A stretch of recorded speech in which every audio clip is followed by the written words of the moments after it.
Zeitoun is, or rather it was, a small village in Gaza before it was shelled and destroyed by Israeli forces.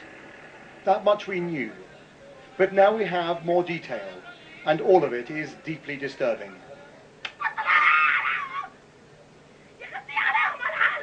What has not been erased are the stories we heard today, allegations of atrocities here on January the 4th. Wherever you turn, there are children clearly traumatized. That is the first clue. And everyone has a nearly identical story of Israeli troops shooting civilians, shelling homes, and denying the wounded access to medical care.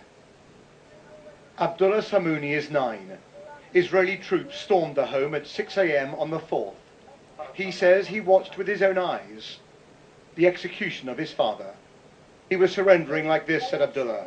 My father came out, and they shot him right away, over here. Next, he says, the soldiers sprayed bullets into this room, killing his 4-year-old brother. Next door is the house where the extended Samouni family were sheltering. Dozens died when it was shelled. Also inside at that moment was Al-Maza and her brother Ahmed. He was trapped for days among the dead and the dying. My mother was dead beside me, he said. She was clutching my brother Nasser, and they were dead. My brother Itzhak was bleeding for 2 days, and then he died. My brother Ismail bled to death in 1 day. My uncle Talal was bleeding for 2 hours, and he died. God bless them.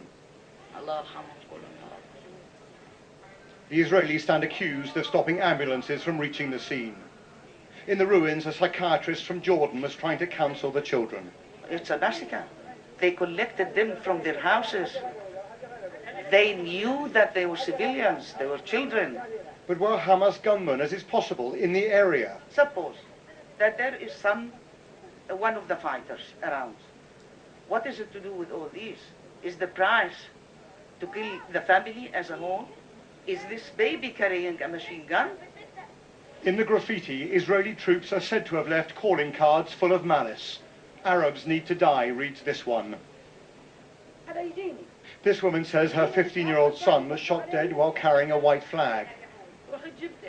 She tried to stitch his wounds with her own needle and thread.